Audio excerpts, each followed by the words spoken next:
자, 제가 뭐 하나 여쭤보겠습니다. 부흥이 뭡니까? 우리 삶 속에서 여러 번 듣는 얘기예요. 자주 듣는 얘기입니다. 그리고 부흥이라고 하는 것은 우리가 뭐 하는 거예요? 우리가 꿈꾸는 겁니다. 우리 교회를 다니면서 여러 가지 꿈이 있지만 그 중에서도 가장 중요한 것 중에 하나가 뭡니까? 부흥을 우리가 꿈꿉니다.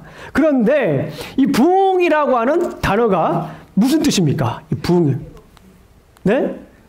회복하는 거. 그죠? 네. 부흥이라고 하는 단어의 의미가 쇠퇴한 것이 다시 활발히 일어나게 되는 것을 이 부흥이라고 합니다. 자, 그럼 어려운 질문 하나 드리겠습니다. 그 부흥을 경험하고 계십니까? 아멘. 할렐루야. 아멘. 네. 이 질문에 조금 더 우리가 구체적으로 답할 수 있는, 대신할 수 있는 그 질문이 하나 있습니다. 그 질문은 뭐냐면, 여러분들이 주일이 기다려지십니까? 네. 아멘.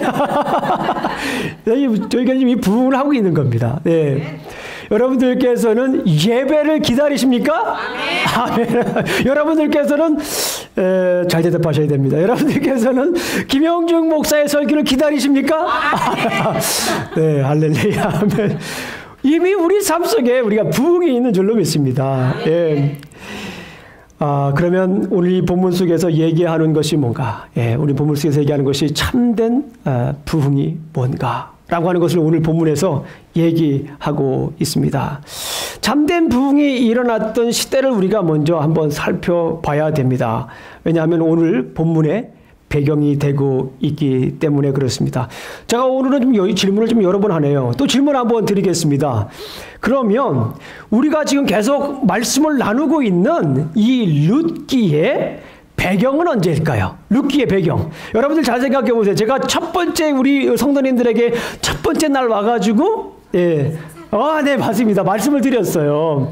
룻기의 배경. 룻기서 1장 1절 말씀에 보면 사사들이 치리하던 때라고 말씀을 하고 있습니다. 그래서 사사들이 치리하던 때라고 하는 것을 제가 2주 동안 자그마치 그 한마디를 가지고 2주 동안 제가 성경 말씀을 증거한 적이 있습니다. 룻기 초반에도 배경이 매우 중요합니다. 물론 룻기 중반에도 이 배경이 사사들이 치리할 때라고 하는 이 배경이 매우 중요하지만 역시나 이 룻기의 말미에서 룻기의 종착역에서도 이 사사들이 치리하던 때라고 하는 것은 매우 중요한 것을 볼 수가 있습니다. 사사기 하면 떠오르는 것이 뭐가 있어요? 사사기 하면 떠오르는 것. 네? 타락, 그렇죠. 타락. 사사기 하면 우리가 떠오르는 것이 영적인 침체입니다. 왜냐하면 우상 숭배도 하고 우리가 잘 아는 것처럼 이 사사기에 우리가 중요한 하나 우리 죄가 있습니다. 다시 이스라엘 백성들 죄가 있는데 그게 뭐냐면 혼합주의라고 하는 거예요. 제가 가끔 말씀을 드렸습니다. 이 혼합주의라고 하는 것은 뭐냐면 하나님도 섬기고 누구도 섬기는 거예요? 바알도 섬기는 거예요. 제가 그래서 이거를 전문적인 용어라고 뭐라고 했습니까? 네, 아니었나? 이걸 전문적인 용어로 양다리다. 제가 이런 말을. 하나님도 섬기고, 나도 섬기고. 그래서 이거를 우리가 싱크레티즘이라고 합니다. 테크니컬 텀으로는 싱크레티즘이라고 하는데, 결국에는 그거 양다리예요. 하나님도 섬기고, 나도 섬기는 겁니다. 그러니까 마음이 어때요? 편안합니다. 나쁜 일을 하더라도 별 죄의식이 있을까요, 없을까요? 해보신 것처럼 말씀을 해요. 별로 죄의식이 없습니다. 왜냐하면 내가 하나님을 믿으니까. 그리고 하나님이 언젠가 나를 구원해 주실 거라고 믿기 때문에 이 양다리만큼 위험한 게 없습니다. 내가 하나님을 믿지 않으면 내가 하나님을 믿고 돌아서면 되는 거예요. 그런데 이 양다리는 정말 치료하기가 힘든 병 중에 하나입니다. 이 사사기 때 가장 중요한 것 중에 하나가 바로 이 양다리, 싱크레티즘, 이 혼합주의라는 거예요. 그래서 자기 나름대로 살고 하나님 말씀도 무시하고 그렇게 사는 삶이었던 것을 볼 수가 있습니다. 사사기 하면 떠오르는 구조가 있어요. 사사기 하면 떠오르는 구조가 있는데 이건 순환구조입니다. 순환구조라고 해서 사사기에 계속해서 반복되는 그런 구조가 있습니다. 첫 번째 그 구조의 틀 속에는 평안이 있습니다. 평안이 있을 때 사람들은 어떻게 합니까? 타락을 해요. 평안할 때 사람들은 타락을 합니다. 그럴 때 타락하고 하나님을 멀리하고 또 우상을 또 섬기고 또 바알에 가서 또 기웃기웃거리고, 그러니까 하나님께서 그 백성들을 진노하고 심판을 합니다. 그래서 이 있는 사람들에게 고통을 주죠. 이웃 사람들을, 이웃 나라를 통해서 고통을 줍니다. 고통을 줄 때 이스라엘 백성들이 어떻게 해요? 또 다시 하나님께 부르짖어요. 하나님께 회개합니다. 그럴 때 하나님께서 다시 평안을 주는 거예요. 그래서 사사기를 보게 되면 이 사사들의 패턴이 있습니다. 계속해서 이런 순환 구조가 있습니다. 그런데 이 순환 구조 대부분 요 정도까지 우리 말씀을 많이 하시는데, 이거는 사사기라고 하는 이 성경책을 놓고 봤을 때, 사사기라고 하는 성경책을 놓고 봤을 때, 위에서 봤을 때, 위에서 봤을 때 그런 순환 구조를 발견할 수가 있는 거야. 이 사사기라고 하는 것을 입체적으로 옆에서, 이 측면에서 사사기를 보면 또 다른 구조를 볼 수가 있습니다. 어떤 구조였죠? 이렇게 계속해서 밑으로 나락으로 치닫는 그런 모습. 이거는 우리가 downward spiral이라고 합니다. 스파이럴이라고 하는데, 나선형으로 계속해서 밑으로 어떻게 됩니까? 나락으로 치닫게 되는 거예요. 옆에서 이렇게 보게 되면, 위에서 보게 되면 이 평면구조로 계속해서 이렇게 평안하고 배교하고 진노하고 심판하고 회개하고 다시 평안하는 이런 순환 구조가 있지만, 그것을 옆에서 보게 되면은 이제 사사기가 이게 나락으로 치닫는 그런 모습을 우리가 볼 수 있습니다. 점점 가면 사사들이 더 타락을 합니다. 처음에는 그래도 하나님께 부르짖기라도 합니다. 그런데 뒤에 가서 성경을 연구해보게 되면 부르짖지도 않습니다. 하나님께 부르짖지도 않아요. 그게 얼마나 하나님 앞에서 이스라엘 백성들이 이렇게 죄악을 범하는지. 그리고 사사기서 17장부터 19장까지 도덕적인 범죄, 종교적인 범죄, 그리고 그 뒤에도 이제 19장부터 20장까지 이렇게 윤리적인 범죄, 이런 범죄들이 있는데, 거기에는 제가 차마 입에 담기 어려운 정도로 아주 잔인한 모습들이 담겨져 있습니다. 아주 우리가 볼 때 사사기의 모습은 전반적으로 이렇게 밑으로 내려갈수록 더 악한 모습을 우리가 볼 수 있습니다. 사사기를 그림을 그려낸다면, 색깔로 표현한다면 뭘까요? 사사기를 검정색입니다. 아주 칠흑같이 어두운 검정색입니다. 앞이 보이지 않는, 갈 수가 없는, 여러분들 한번 그 경험해 보셨어요? 너무 어두우면 발걸음이 떨어지지 않는 그런 상황입니다. 너무 어둡기 때문에 방향을 잃어버립니다. 어디가 앞이고 어디가 뒤인지, 어디가 동이고 어디가 서인지, 남이고 북인지 알 수 없는 그런 어둠의 상황인 것을 우리가 볼 수 있습니다. 사사기를, 이 냄새를 맡으면 어떨까요? 저는 이런 훈련들을 참 재밌어 합니다. 어린 아이들의 설교를 많이 해서 그런지 몰라도 성경을 영상을 하면서, 이미지하면서 읽는 것을 굉장히 좋아해요. 사사기를 가지고 냄새를 맡으면 무슨 냄새가 날 것 같습니까? 시궁창 냄새. 맡아보셨어요? 시궁창 냄새? 저는 맡아봤습니다. 어렸을 때. 아주 이 냄새를 맡게 되면 시궁창 냄새. 좀 더 구체적으로 표현하면 이 피비린내, 썩은 냄새, 이런 냄새가 났어요. 사람들이 싸우는데 막 피비린내가 나요. 그런 냄새를 우리가 맡을 수 있습니다. 그러면 사사기를 가지고 한번 소리를 한번 들으면 무슨 소리가 날까요? 그렇다고 진짜로 청진기 갖다 대고 사사기 딱 펴가지고 이렇게 들을 수도 있습니다. 이미지를 가지고 사사기를 읽으면서 어떤 생각이 들까요? 사사기를 가지고 읽게 보면은 저는 울음소리가 들려요. 사사기를 보게 되면 신음소리, 고통에 힘들어하는 소리, 울음소리. 특별히 사사기서 2장 4절을 보게 되면 여러분들 잘 아시는 말씀입니다. 사사기서 2장 4절을 보게 되면 거기에 복임이라고 하는 게 나옵니다. 복임이라고 하는 뜻이 뭐냐면 그 히브리어인데요. 이것의 뜻이 그 우는 자라고 하는 뜻입니다. 그 이야기가 나오게 된 배경은 이렇습니다. 하나님께서 이방의 그 가나안 지역의 그 땅의 백성들에게 언약을 맺지 말라고 합니다. 언약도 맺지 말고 우상도 제하여 버려라 라고 하는데, 당시 이스라엘 백성들이 말을 들었을까요? 안 들었을까요? 듣지 않았습니다. 우리가 잘 아는 것처럼 말을 듣지 않고 순종하지 않았습니다. 순종하지 않아가지고 하나님께서 하시는 말씀이에요. 하나님께서 가나안 사람들 이 땅에서 내가 쫓아내지도 않을 거라고 해요. 이 가나안에서 이 사람들, 여기에 사는 거민들을 쫓아내지도 않을 것이고, 그들이 오히려 너희들 옆구리에 뭐가 될 것이라고 하면 이게 가시가 되고 올무가 될 것이다 라고 하나님께서 이스라엘 백성들에게 직접 얘기를 하는 거예요. 하나님께서 이스라엘 백성들이 얼마나 우상을 졌으면 하나님께서 직접 이스라엘 백성들에게 이런 엄청난 얘기를 해요. 그런데 그 소리를 들은 이스라엘 백성들이 딱 섰을 것 같아요. 이렇게 무반 너무나 놀라운 샤킹한 소식을 들어가지고 딱 쓰고 나서 잠시 후에 이스라엘 백성들이 거기서 보게 되면 막 눈물을 흘려요. 눈물을 흘려요. 네. 그리고 초반부도 그렇지만 사사기의 맨 마지막 장에 있는 21장을 가게 되면 거기에도 우리가 잘 아는 것처럼 이스라엘 백성들의 울음소리가 있어요. 울음소리. 처음과 마지막 그리고 중간에도 이 사사기에는 전반적으로 이 울음소리가 들려 있습니다. 잘 아시는 것처럼 베냐민 지파가 나쁜 짓을 했잖아요. 베냐민 지파가 나쁜 짓을 해가지고 이제 베냐민 지파와 나머지 11지파가 전쟁을 하게 됩니다. 전쟁을 하게 되고 나서 이제 결국에는 이 베냐민 지파가 멸절 위기에 달았을 때 이스라엘 백성들은 거기서 다시 한 번 더 웁니다. 어찌 이런 일이 생겨서 이스라엘의 한 지파가 없어지게 하시나이까? 하나님 앞에 이렇게 눈물을 흘리면서 이스라엘 백성들이 우는 그 울음소리가 막 퍼져요. 사사기는 그 울음소리가 막 퍼지는 그런 장면들을 생각할 수가 있습니다. 사사기를 가지고 노래를 만든다면 어떨까요? 우리 사사기를 가지고 노래를 만든다면 사사기에 맞는 곡 그 장르가 뭘까요? 저는 한번 사사기를 읽으면서 음악을 들은 적이 있습니다. 그런데 정말 그 배경음악이 훌륭한 음악 중에 하나가 있는데 그것이 뭐냐면 쇼팽의 Funeral March. 네, 장송곡입니다. 모차르트의 리퀘엠. 이게 장송곡이죠. 그죠? 모차르트. 한번 여러분 집에 가서 모차르트 리퀘엠 치시면서 사사기를 한번 읽어보십시오. 그 음악이 주는 효과가 매우 커요. 사사기에 담겨져 있는 하나님의 그 마음, 이스라엘 백성들의 그 잔악함, 이스라엘 백성들의 그 잔혹성을 여러분들이 알 수가 있습니다.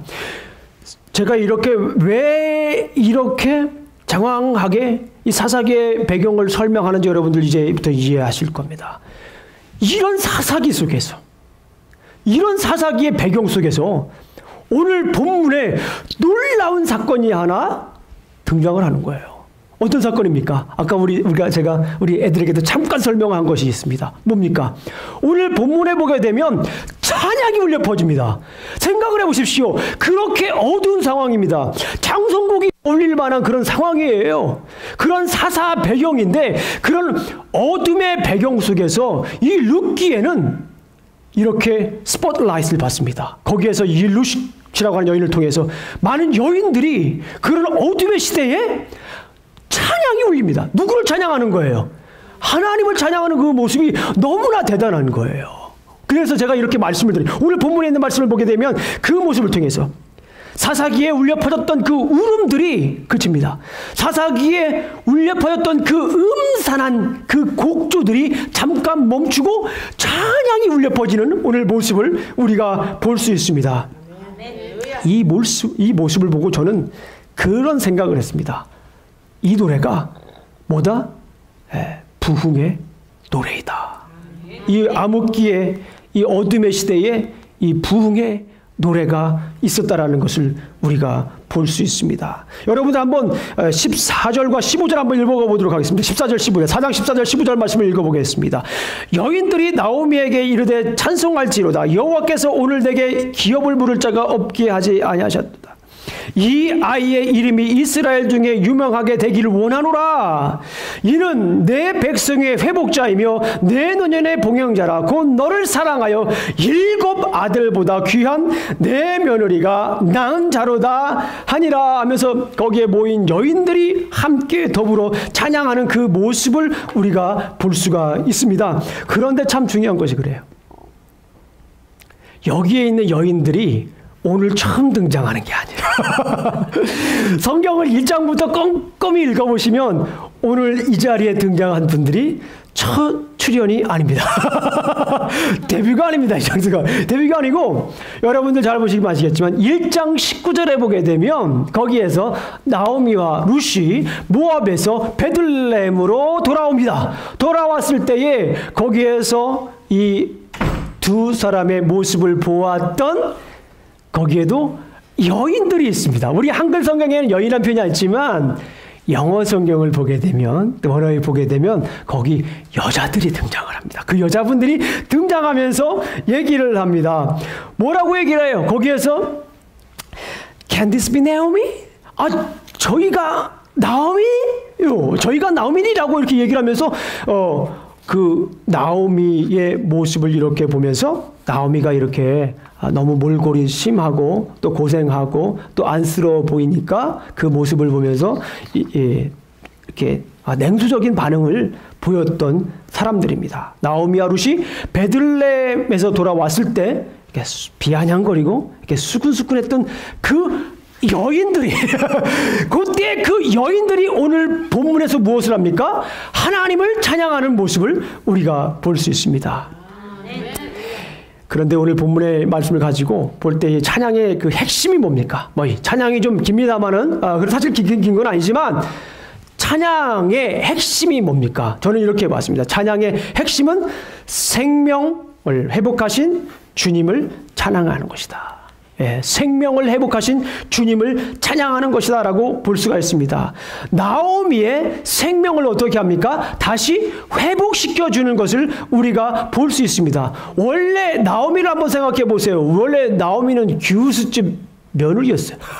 그렇잖아요. 엘리멜렉이라고 하는 사람은 유다 지파의 사람이었고 당시 베들레헴에 살 때 유력한 사람이었습니다. 잘 살고 있었어요. 말 그대로 기쁨의 삶을 살고 있던 사람이 나오미였던 거예요. 근데 그 나오미가 남편을 따라서 모압으로 갔다가 10년 만에 다시 돌아오니까 그 모습을 알아볼 수 없을 정도로 상한 모습을 보고 사람들이 수군거렸던 그 모습을 보았습니다. 그런데 오늘 본문에서야 이 여인들이 나오미가 우리가 예전에 함께 베들레헴에서 살았던 그 나오미의 모습으로 기쁨의 모습으로 다시 생명을 회복한 모습으로 돌아왔구나라고 이렇게 찬양을 하는 겁니다. 지난주에는 누가 선포를 했습니까? 지난주는 성문에서 이 보아스라고 하는 사람이 나오미의 이름을 세워줬지 않습니까? 아마도 저는 그런 생각을 해봤어요. 보아스가 그 성문에서 이렇게 외쳤을까요? 그 다시 세워진 나오미의 모습을 보면서 더 이상 나오미를 말하라 부르지 마라 그랬을 것 같아요. 굉장히 우스운 얘기인데 마라가 무슨 뜻이었습니까? 쓰다라고 뜻이었어요. 이 나오미를 더 이상 말하라 부르지 마라 그랬을 것과 비슷해요. 오늘 본문에서는 다시 이 여인들이 이 생명을 생명 회복자라고 다시 이 나오미의 생명을 회복시켜 줍니다. 우리가 잘 아시는 것처럼 이 결혼을 하면서 아들을 낳았잖아요. 그 아들이 생명의 회복자다. 나오미의 영혼을 시원케 만들어 주었다라고 이렇게 볼 수가 있습니다. 더 이상 마라의 삶이 아닌 기쁨의 삶으로 바꾸신 하나님의 하신 일들을 여기에서 여인들이 찬양하고 있는 모습을 우리가 살펴보았습니다. 그래서 15절에 있는 말씀을 보게 되면 그래서 이 아들은 7 아들보다 귀하다 이렇게 얘기를 하고 있잖아요. 네, 룻은 아이가 있었나요 없었나요? 룻은 아이가 그동안에 없었어요. 말론이라고 하는 사람과 결혼을 했었지만 아이가 없었는데 참 많이 힘들었을 것 같아요. 그럼에도 불구하고 오늘 이 보아스와 결혼을 하면서 다시 아들을 낳았습니다. 근데 이 여인들이 찬양하기를 7 아들보다 7 아들보다 더 귀하다. 여기서 7이라고 하는 것은 이 완전수를 얘기를 합니다. 그래서 어떤 아이들보다도 아주 훌륭한 완벽한 귀한 아이다라고 이렇게 사람들이 찬양을 하고 있는 모습을 우리가 볼 수가 있습니다. 그리고 이 부흥의 노래를 조금 더 이렇게 깊게 보고 묵상을 해보면 소망을 이루시는 하나님을 찬양하고 있는 모습을 볼 수가 있습니다. 룻기서를 보게 되면 참 서로 이렇게 잘 이렇게 짜여져 있어요. 인터우븐 됐다고 이렇게 얘기를 합니다. 서로 이렇게 우리가 옷을 짜면 이렇게 짜여지듯이 이렇게 룻기를 보게 되면은 잘 짜여져 있습니다. 그 말은 뭐냐면 1장부터 4장까지 계속해서 꾸준히 읽어야 된다는 얘기예요. 서로 연결이 돼 있어요. 이렇게. 자, 소망의 성취를 한번 보도록 하겠습니다.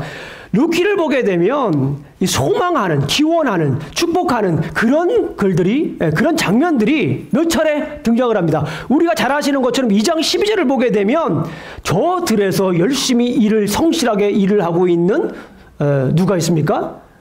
룻이 있어요. 그 모습을 누가 보죠?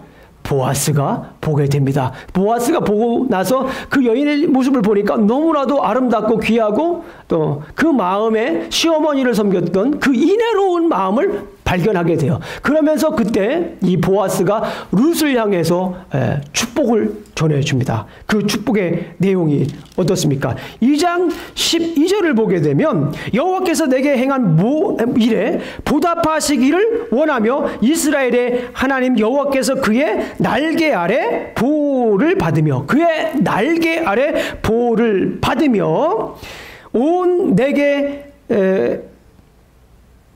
온전한 상주기를 원하노라 하시니라. 이렇게 소망을 합니다. 축복을 합니다. 그런데 오늘 본문에 보면 어떻습니까? 이 룻이라고 하는 여인은 보아스의 날개 아래 있습니다. 물론 이 보아스가 의미하는 것이 하나님이지만요. 보아스의 이 날개 아래 있지 않습니까?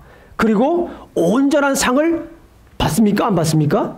예, 온전한 상을 받습니다. 그 상이 어떤 상이에요? 아들이라고 하는 상을 받는 것을 우리가 볼 수 있습니다. 이렇게 소망이 성취된 것을 찬양하고 있는 것을 볼 수 있습니다. 이 여인들이 찬양하는 게 그냥 찬양하는 게 아닌 걸 아시겠죠? 이제부터 다 그 생각하고 부르는 거. 이 여인들 대단한 여인들이에요. 대단한 작곡가입니다. 대단한 작사가입니다. 이 여인들이에요. 네, 이 소망이 성취된 것을 찬양합니다. 그리고 2장 20절을 보게 되면 밭에서 이제 이삭 줍기를 하고 돌아온 룻에게 이 어머니 나오미가 복을 빌어줍니다. 누구에게? 보아스에게. 이 곡식을 누구에게서 가져왔냐 얘기가 아니까 룻에게서 받았다라고 하니까 보아스에게 받았다라고 하니까 그 보아스를 향하여 이제 축복합니다. 2장 20절 말씀을 보게 되면 나오미가 자기 며느리에게 이르되 그가 여호와로부터 복받기를 원하노라 라고 이렇게 얘기를 했습니다. 오늘 본문에 보니까 보아스는 복을 받았습니까? 안 받았습니까? 복을 받았지요. 아들이 생겼습니다. 그리고 그 우리 뒤 조금만 읽어보면 알겠지만 그 아들이 어떤 아들이에요?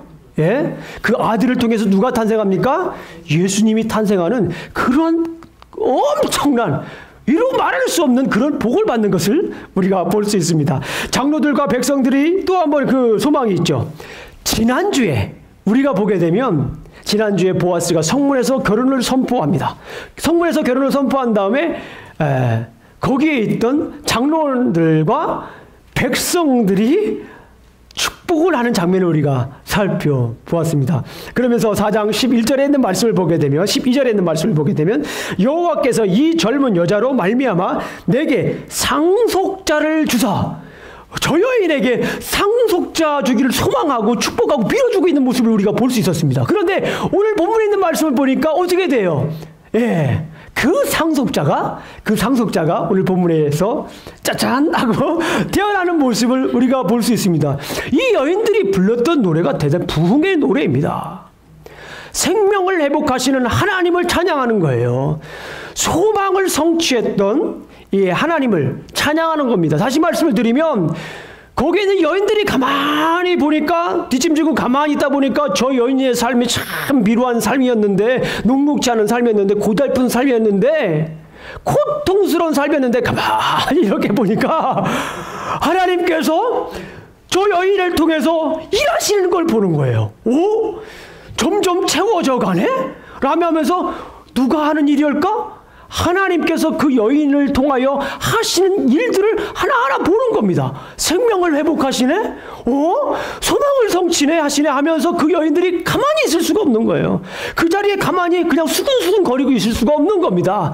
그 자리를 박차고 나서 우리 찬양하자라고 나와서 이렇게 찬양을 한 겁니다. 아마도 이 곡을 가지고 뭐 어떤 사람은 플루트 부를 수 있어요. 어떤 사람은 서고도 치고 어떤 사람은 이제 우리 같으면 장구도 치고 이 많은 사람들이 모여가지고 축제 분위기 속에서 이 여인을 통하여 하신 하나님을 찬양하는 모습을 우리가 보았습니다. 이 부흥의 장면이에요. 이 어두컴컴한 이 장송곡이나 어울릴 법한 이 사사시대에 하나님께서 이 놀란 부흥의 노래를 부르게 하는 모습을 우리가 볼 수 있습니다. 그렇다면 부흥의 결과가 어떻습니까? 부흥의 결과.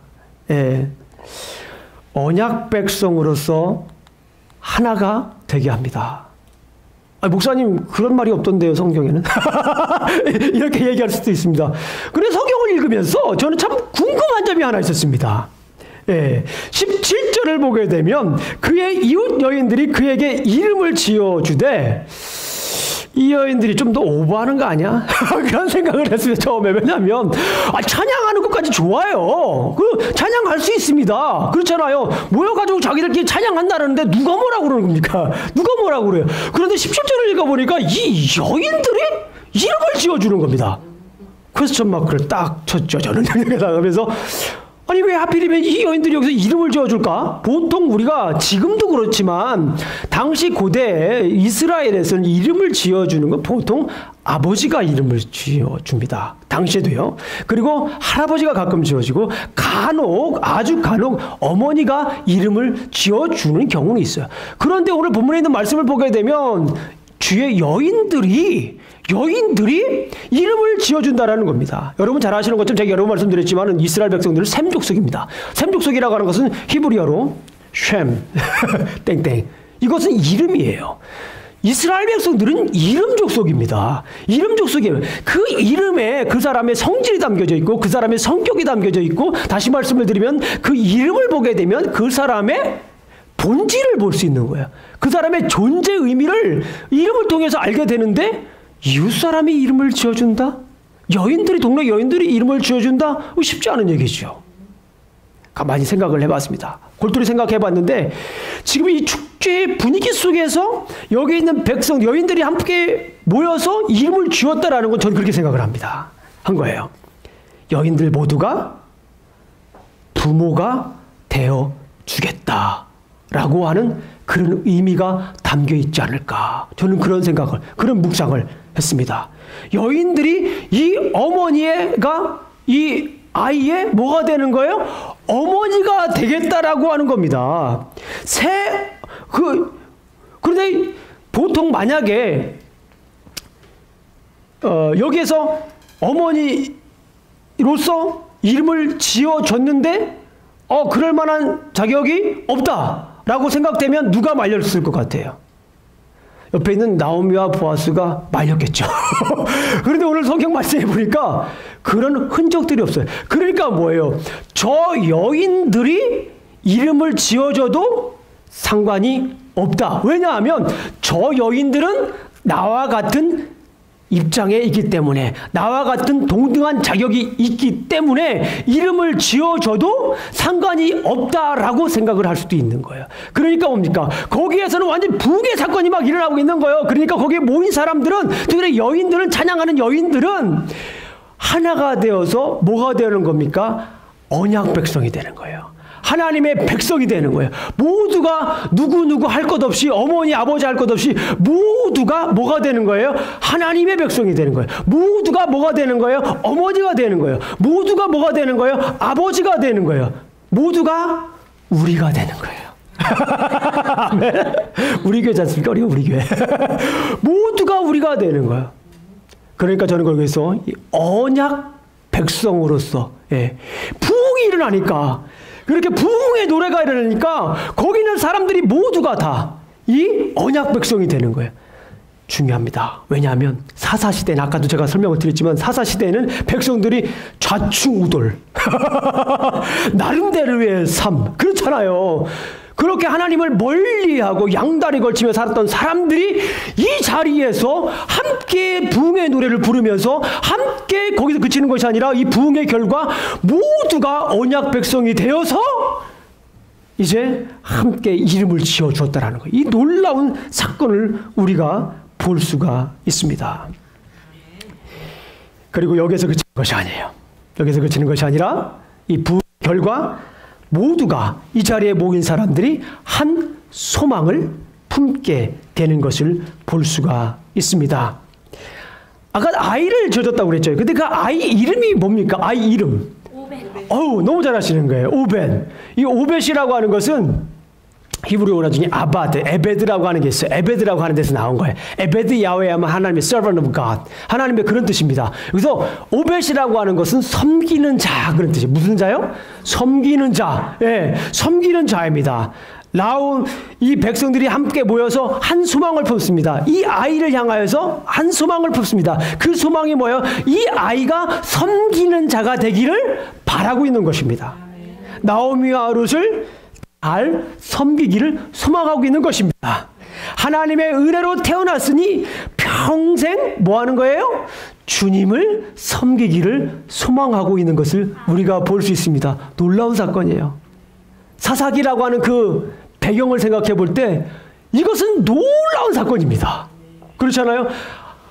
하나가 되어서 언약 백성으로 하나가 되어서 한 소망을 품고 한 아이를 위해서 이렇게 소망을 품는 모습은 놀라운 사건이라고 하는 것을 우리가 볼 수가 있습니다. 그리고 그 아이는 우리가 잘 아는 것처럼 오벳이죠. 그 오벳은 다윗의 누가 되죠? 다윗의 할아버지가 됩니다. 그러면서 그 가게를 통하여서 뭐가 됩니까? 우리 그 expecting Messiah, 그 메시아닉 우리 예수님을 기대하지 않습니까? 예, 그 예수님을 함께 소망했다라고도 이렇게 볼 수가 있습니다. 이렇게 부흥의 결과가 일어났습니다. 그렇다면 부흥의 근원이 어딜까요? 부흥의 왜 이렇게 부흥의 사건이 일어날 수 있었던 중요한 일이 무엇이었을까요? 네. 오늘 성경 말씀을 보게 되면 아주 중요한 사건이 있습니다. 오늘 성경 말씀 속에서 가장 중요한 사건이 뭘까요? 자, 가장 중요한 사건, 첫 번째 일어난 사건일 수도 있습니다. 오늘 13절에 보게 되면 이에 보아스가 룻을 맞이하여 아내로 삼고 그에게 들어갔더니 무엇으로 삼았다라는 거예요? 네, 아내로 삼았다라고 하는 것입니다. 아내로 삼았다라고 하는 말을 다른 말로 표현하면 뭐 했다? 짠짠짜잔 뭐 했다는 거예요? 결혼을 했다는 겁니다. 결혼을 했다는 거예요. 지난주에는 선포를 한 거예요. 공식적으로 오피셜하게 만 백성을 향하여서 보아스가 룻은 나의 아내가 될 것이며 나의 가업을 이을 것이라고 하는 것을 만방에 선포하는 장면이었고, 오늘 본문 말씀을 보게 되면 드디어 결혼을 한 것입니다. 결혼을 했다라고 하는 것, 성경에서는요 결혼을 했다라고 하는 의미가 매우 큽니다. 결혼은요 뭡니까? 언약관계를 의미합니다. 언약관계. 다시 말씀을 드리면 이 언약이라고 하는 말은 이 결혼의 의미를 가지고 있어요. 우리가 잘 아시는 것처럼 여기에서 보아스와 룻이 결혼을 했다라고 하는 것은 결혼했다라고 하는 것은 룻과 보아스의 친밀한 관계를 설명하고 있는 것을 볼 수가 있습니다. 그런데 중요한 것은 뭐냐면 보아스는 이 본문에서 보아스는 누구를 의미합니까? 큰 그림에서 보게 되면 하나님을 의미하고 룻은 누구를 의미합니까? 이스라엘 백성들을 의미합니다. 마치 여러분들 호세아서 알고 있죠? 호세아서를 보게 되면 거기는 호세아라는 선지자가 자기 여인과의 관계에서 일어나는 일들을 볼 수 있잖아요. 근데 그 호세아의 와이프, 아내 고멜이라고 하는 여인이 어떻습니까? 자꾸 뭐예요? 자꾸 집을 나가요. 자꾸 집을 나가요. 데려오면 집을 나가고 그런 상황을 통해서 하나님의 애절한, 하나님의 간절한 사랑을 표현하고 있지 않습니까? 마치 그런 것과 같은 거예요. 오늘 본문을 보게 되면 보아스는 하나님을 의미하고 룻은 이스라엘을 의미하는 것을 볼 수가 있습니다. 당시 암흑의 시대에 살았던 이스라엘과 하나님의 관계 회복을 얘기하는 거예요. 결혼이라고 하는 것은 보아스와 룻이 결혼했다라고 하는 것은 이 어둠의 시대에, 사사 시대에, 타락의 시대에, 암흑과 같이 어두운 이 시대에 하나님과 이스라엘 백성들이 뭐 했다라는 거예요? 결혼을 했다라는 거예요. 관계를 뭐 했다라는 겁니까? 회복을 했다라고 하는 것을 볼 수가 있습니다. 어쩌면 하나님께서 정말 머리가 좋으신 것 같아요. 왜냐하면 여기서 이스라엘 백성 중에 한 명을 뽑은 것이 아니라 이스라엘 백성이 아니라 누굽니까? 우리 잘 아는 것처럼 룻이라고 하는 여인. 이 여인은 어느 지역 여인입니까? 모압 지방, 이방 여인이요. 하나님을 알기 전에는 그모스라고 하는 신을 그렇게 열심히 잘 섬겼던 그 이방 여인 룻을 택하신 거예요. 그 이방 여인 룻일지라도 말씀을 알고 따라 살면 하나님의 뭐가 될 수 있다? 언약 백성이 될 수가 있다라고 하는 말씀을 오늘 본문을 통해서 보여주고 있는 겁니다. 여러분 잘 아시는 것처럼 룻기서 1장 16절부터 17절까지 보게 되면 룻이 고백을 하지 않습니까? 어머니를 향하여서 고백하지 않습니까? 어머니가 가는 곳에 나도 가고 어머니가 유숙하는 곳에 나도 유숙하고 어머니의 하나님이 나의 하나님. 이 고백이에요. 하나님의 하나님이 나의 고백이 된다는 거예요. 이방신을 내가 이제 버리고 완전히 버리고 심지어 이 룻이라고 하는 것은 이스라엘 여인은 이방 여인임에도 불구하고 당시 이스라엘 백성들은 하나님의 선택된 백성, 하나님의 택한 백성임에도 불구하고 하나님을 멀리했지만 이 이방 여인 룻이라고 하는 여인이 시어머니를 통해서 나는 어머니의 하나님이 나의 하나님이 되고 어머니의 백성이 하나님의 백성이 나의 백성이 된다는 이 놀라운 고백을 하는 모습을 볼 수가 있습니다. 하나님과의 관계 회복을 얘기를 하고 있는 거예요. 어쩌면은 이 보아스와 룻이라고 하는 이 여인을 통해서 하나님이 이스라엘 백성들을 향하여 하나님이 원하시는 삶이 무엇인가라고 하는 것을 이렇게 표현하고 있는 줄도 모르겠습니다. 하나님과의 관계 회복을 하나님께서는 여기서 매우 중요하게 다루고 있는 것입니다. 결혼했다라고 하는 거예요. 뭐예요? 관계를 회복했다라는 겁니다. 혼합주의 속에서 이방신을 버리고 개인주의를 버리고 자기의 죄를 회개하고 우상을 버리고 이제 하나님은 나의 진정한 하나님으로 고백하고 따라가는 그런 모습이 오늘 이 모습 속에 결혼의 모습 속에 담겨져 있는 모습을 우리가 볼 수 있습니다. 이스라엘은 하나님과 관계를 통해 관계를 회복한 후 하나가 되어 생명을 회복하시고 언약을 성취하신 하나님을 찬양했습니다. 우리가 지금까지 살펴보았던 것처럼 이스라엘 백성들은 하나님과 누구와의 관계를 회복합니까? 먼저 하나님과의 관계를 회복합니다. 하나님과의 관계가 회복되었기 때문에 그 관계 회복을 통하여서 사람들은 뭐 했습니까? 부흥의 노래를 부를 수 있었습니다. 사람들은 함께 언약 백성이 될 수 있었습니다. 하나님은 함께 더불어 한 소망을 품을 수 있었던 것을 우리가 볼 수 있습니다. 가장 중요한 것 중에 하나가 뭡니까? 관계를 회복하는 것입니다. 누구와 관계를 회복하는 것입니까? 하나님과의 관계를 회복하는 것이 매우 중요합니다. 우리 사랑하는 성도 여러분, 우리의 삶 속에서 진정한 부흥을 원하십니까? 우리의 삶 속에서 날마다 이처럼 부흥의 노래를 부르고 싶으십니까? 우리의 삶 속에서 부흥의 합창을 부르시기를 원하십니까? 우리의 삶 속에서 부흥의 심포니가 이렇게 울려 퍼지시기를 원하십니까? 먼저 우리가 해야 할 일이 있습니다. 그것은 하나님과의 관계를 회복하는 것입니다.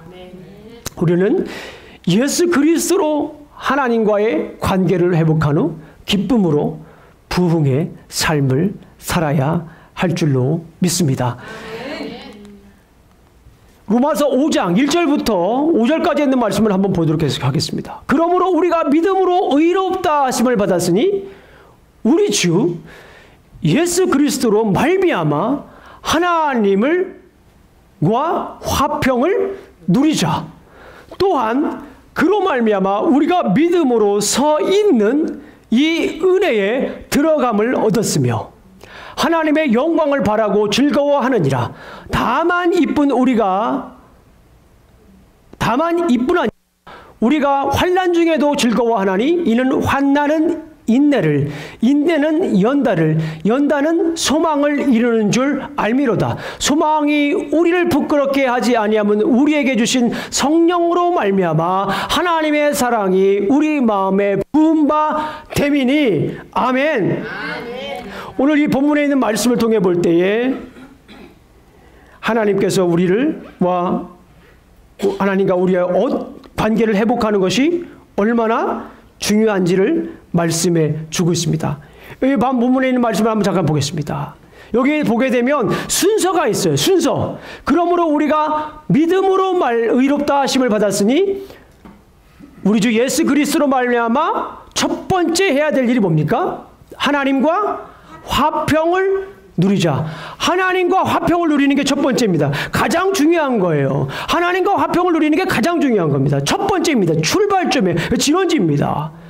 또한 그로 말미암아 우리가 믿음으로 서 있는 이 은혜에 들어감을 얻었으며 하나님의 영광을 바라고 즐거워하느니라. 여기서 끝나는 것이 아니에요. 이런 다음에 여기서 끝나는 것이 아니라 다만 이뿐 아니라 성경에서 순서를 설명하고 있잖아요. 성경에서 제가 하는 것이 아니라 성경에 설명을 하고 있습니다. 다만 이뿐 아니라 우리가 환난 중에도 즐거워하나니 이는 환난은 인내를 인내는 연단은 소망을 이루는 줄 알미라. 우리가 늘 이 말씀을 합니다. 너희가 환난하래 즐거워하니 환난이 인내는 연단은 소망을 이루는 줄 알미라.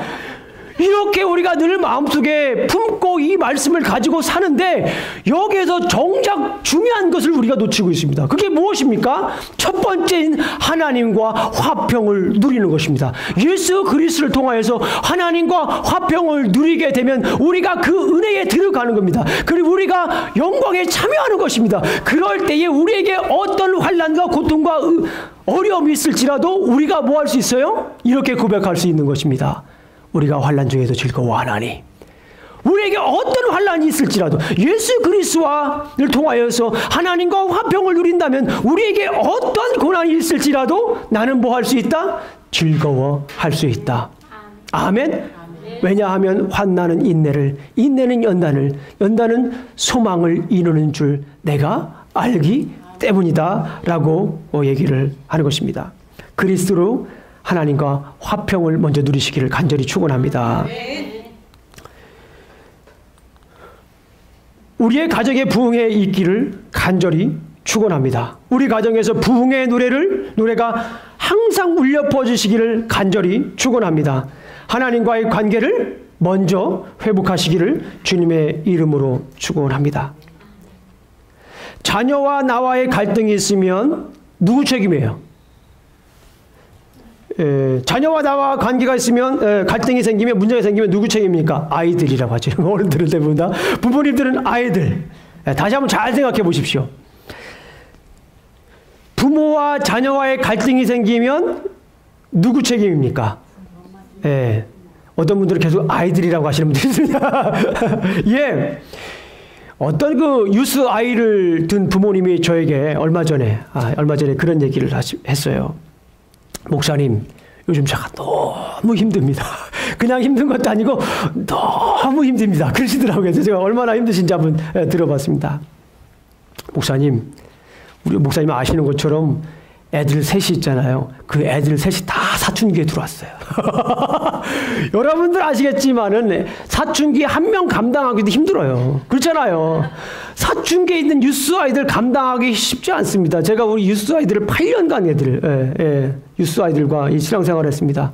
사춘기에 있는 아이들은 제가 접근을 잘 안 해요. 그냥 내버려둘 때가 굉장히 많이 있습니다. 그런데 그 아이들이 집안에서 3명이나 사춘기래요. 오늘 대부분의 부모님들이 미국에서 이 청소년기를 보내지 않았기 때문에 그 아이들을 이해하기가 사실 쉽지가 않아요. 너무나 힘든 거예요. 그래서 참 대단한 어려움의 시기에 있다, 저는 그런 생각을 했습니다. 그런데 더 중요한 얘기를 하나 더 하시더라고요. 목사님, 그것도 좀 참을만 합니다. 그것도 좀 견딜만 합니다. 목사님, 제 와이프가 요즘 갱년기에 들어왔습니다. 그러시는 거예요. 그래서 말이 필요 없겠구나. 그 고통을 어떻게 헤아릴 수 있을까? 굉장히 고민하죠. 집사님 함께 그냥 기도하시죠. 그리고 이제 함께 그 가정을 위해서 기도를 한 적이 있습니다. 누구 책임입니까? 사춘기에 있는 애들 책임입니까? 이제 막 갱년기에 들어선 불쌍한 우리 아들 책임입니까? 누구 책임입니까? 누구의 잘못도 결코 아닙니다. 그 누구의 잘못도 결코 아닙니다. 누가 열쇠를 가지고 있습니까? 예. 하나님 나오기 전에 누구라고 얘기를 하셔야 돼요? 나라고 얘기를 하시는 것이 좋지 않겠나 생각을 하게 됩니다. 그 열쇠를 가지고 있는 사람은 누구예요? 납니다. 예. 그 열쇠를 가지고 있는 사람은 이 자리에 계신 납니다. 우리 이제 유스 아이가 있으면 유스 아이가 그 열쇠를 가지고 있는 거예요. 부모가 가지고 있으면 부모가 가지고 있는 것입니다. 왜냐하면 나와 누구와의 관계를 먼저 해결하는 것이 중요하기 때문에 그렇습니까? 나와 하나님과의 관계. 나와 하나님과의 관계를 먼저 해결해야 됩니다. 나와 먼저 하나님과의 관계를 해결하면 그런 문제들이 풀려질 줄로 믿습니다. 나와 하나님과 관계가 회복되면 자녀와의 관계 속에서도 우리는 참된 부흥을 경험할 수 있는 줄로 믿습니다. 나와 하나님과의 관계가 해결되면 자녀와의 나와 속에서도 부흥의 노래가 울려 퍼질 줄로 믿습니다.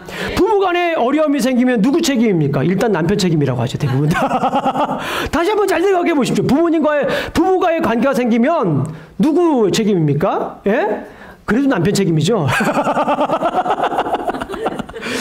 여기서 제가 누구의 잘잘못을 가리자는 것이 아닙니다.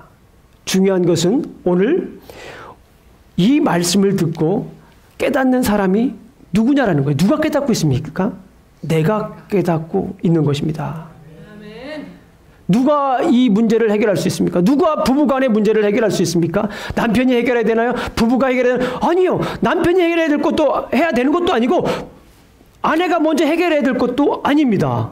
남편도 아니고 아내도 아니에요. 누구예요? 나예요.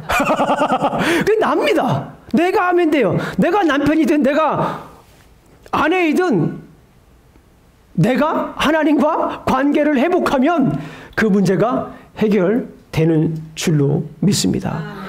법적으로 해결된다라고 하기보다는 법적으로 해결되는 것이 아니라 여기서 뭐예요? 영적으로 우리가 먼저 해결이 되면 하나님께서 그것을 이렇게 끌어가십니다. 하나님과의 관계가 내가 회복이 되면 하나님께서 부부간의 관계를 해결해 주시는 줄로 믿습니다. 우리 부부간의 관계 속에서 부흥의 찬양이, 부흥의 심포니가 울려 퍼지시길 원하십니까? 내가 먼저 열쇠를 쥐고 있는 내가 먼저 하나님과의 관계를 회복하시길 주님의 이름으로 축원합니다. 우리 성도님들의 직장과 사업에 부흥이 있기를 축원합니다. 우리 직장과 사업에 부흥의 노래가 울려 퍼지기를 간절히 축원합니다. 먼저 하나님과 나와의 관계가 회복이 되면 우리 직장과 사업에도 하나님의 말씀이, 하나님의 노래가 울려 퍼질 줄로 믿습니다. 직장에 어려움이 있다면, 사업에 어려움이 있다면 그것을 해결할 수 있는 열쇠는 내가 쥐고 있습니다. 상대가 해주길 바라기 전에 나의 삶을 먼저 한 번 더 살펴보시기를 주님의 이름으로 축원합니다. 어떤 분들은 이래요. 내가 아시아인이니까 그런 일을 당하지 라고 하는 사람도 있어요. 어떤 분은 내가 영어가 좀 짧으니까 자꾸 날 가지고 그런다고 하시는 분도 있어요. 내가 남의 나라 사니까 이 꼴 당하지 라고 하는 사람도 있다고요. 우리 사랑하는 우리 교회 성도님들은 이런 얘기 할 필요 없어요. 이런 얘기 앞으로 하지 마십시오. 이런 얘기 하지 마시고 어떻게 해야 됩니까? 하나님 앞에 나아가십시오. 직장에서 어려움이 있습니까? 사업에 어려움이 있습니까? 남 탓하지 마십시오. 경기 탓하지 마십시오. 하나님 앞에 나아가십시오. 하나님 앞에 무릎 꿇고 나아가십시오. 하나님과의 관계를 회복하십시오. 하나님께서 그것을 해결해 주실 줄로 믿습니다. 마치 이방 여인이 루시 하나님과 화평을 누림으로 사사시대에 침몰했던 사사시대에 부흥의 주인공이 되었던 것처럼 오늘날도 하나님과의 관계를 먼저 회복함으로 말미암아 우리 부흥의, 이 시대의 부흥의 주인공이 되시기를 간절히 축원합니다.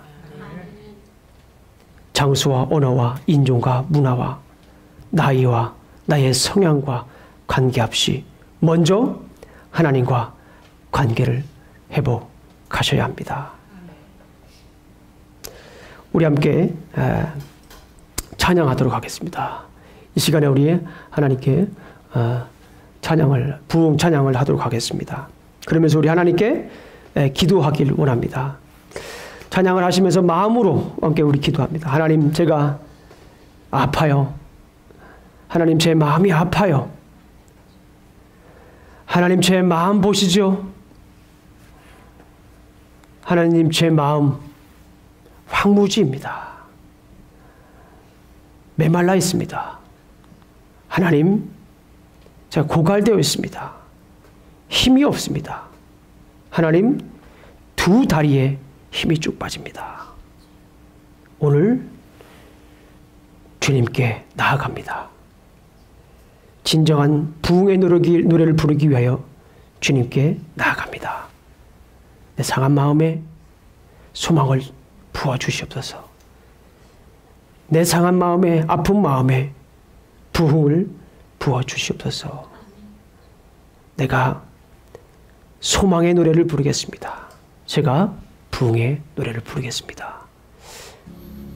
주여, 주의 일을 이 수년 내에 행케 하시옵소서. 이 수년 내에 나타내시옵소서. 진노 중에라도 긍휼을 잊지 마시옵소서. 우리 함께 찬양합니다. 이 땅의 황무함을 보소서. 하늘의 하나님, 긍휼을 베푸시는 주여, 우리의 죄악 용서하소서. 이 땅 고쳐주소서. 이 땅 고쳐주소서. 이제 우리 모두 하나 되어, 이제 우리 모두 하나 되어 이 땅에 무너진 기초를 다시 쌓을 때 우리의 우상들을 태우실 성령의 불 임하소서. 성령의 불 임하소서. 부흥의 불길 타오르게 하소서. 진리의 말씀 이 땅 새롭게 하소서. 은혜의 강물 흐르게 하소서. 성령의 바람 이제 불어와. 주의 영광과 새날 주소서. 새날 주소서. 주님 나라에 임하소서.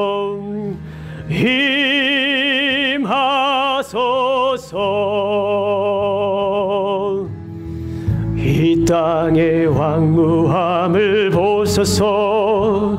하늘의 하나님, 긍휼을 베푸시는 주여, 우리의 죄악 용서하소서. 이 땅 고쳐주소서. 이 땅 고쳐주소서. 이제 우리 모두 하나 되어 이 땅에 무너진 기초를 다시 쌓을 때 우리의 우상들을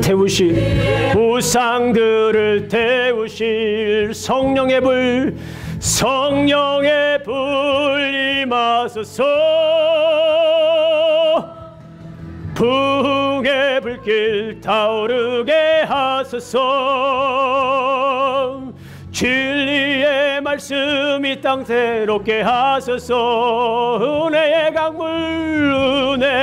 강물 흐르게 하소서. 성령의 바람 이제 불어와.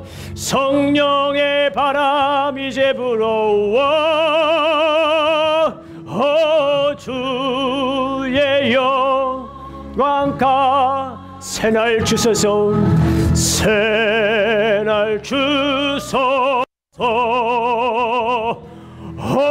주님 나라 이 땅에 임하소서. 부흥의 불길 타오르 우리 가정에, 우리 직장에, 우리 자녀들에게 성리의 말씀 이 땅 새롭게 하소서. 은혜의 강물 흐르게 하소서. 성령의 바람 이제 불어와. 주님 영광 가득한 새날 주소서.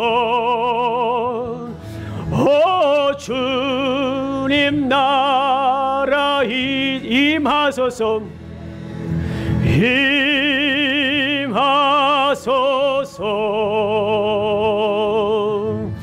임하소서.